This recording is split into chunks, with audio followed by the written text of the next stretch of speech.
My book today is a new book that we have at the library, and it's by one of my very favorite authors, Keiko, Kasza. We have read some stories about her before, and she always does such a good job. She does a good job with her illustrating, and she does a good job with the story. And this is Silly Goose, big story. Goose made up great stories. His friends would always beg him, "Tell us a story, Goose."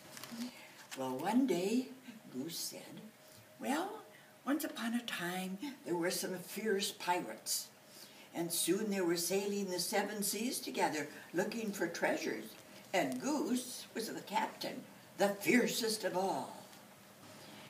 Another day, Goose said, "Once upon a time, there were scary dinosaurs, and they were roaming the earth together, hunting and growling."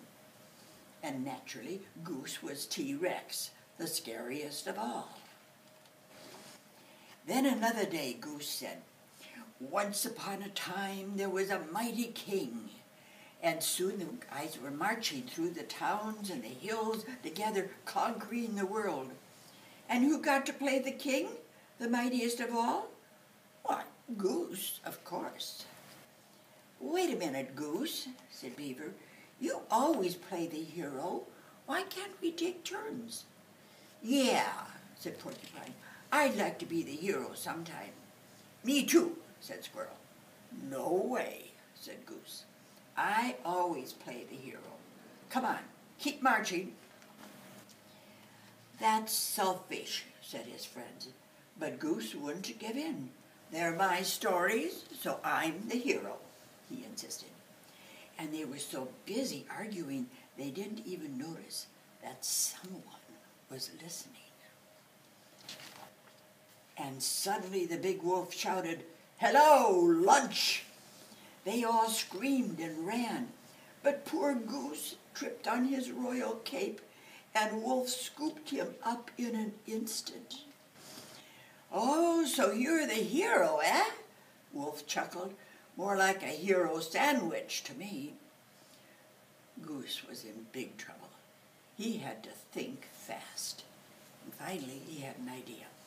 "Mr. Wolf," Goose said, "I'm glad I found you. You are in great danger." "Is that so?" Wolf laughed. "How?" Well, I'll tell you." Goose began the biggest story he ever told. "Once upon a time, there were thousands of happy wolves living on this mountain." "Uh-huh," said Wolf. "Then one day, let's see, what's his name? Oh yeah, Wem showed up," said Goose.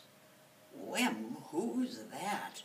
"Oh, Wem is short for wolf-eating monster." And Goose continued, "He used to wander around saying, 'Yum, yum, yum, I smell a wolf.'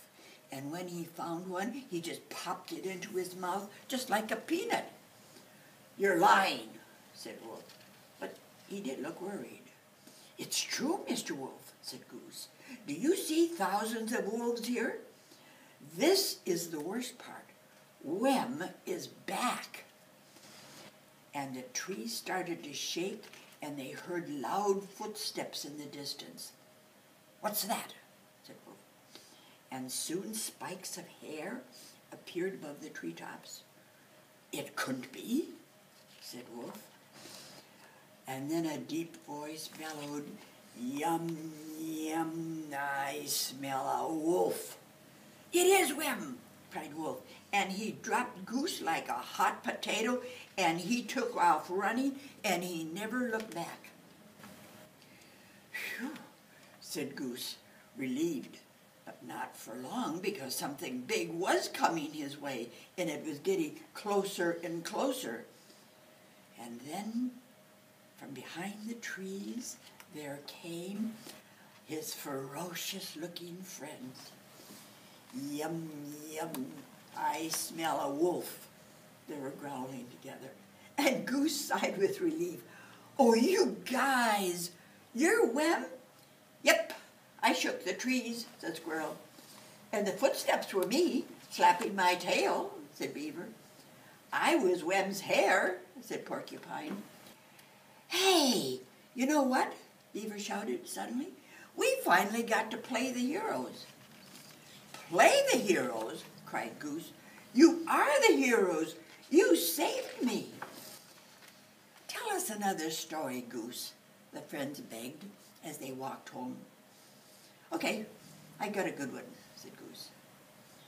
Once upon a time, there was a silly goose who had 3 of the greatest friends in the world. And that's the story of Silly Goose, Goose's big story.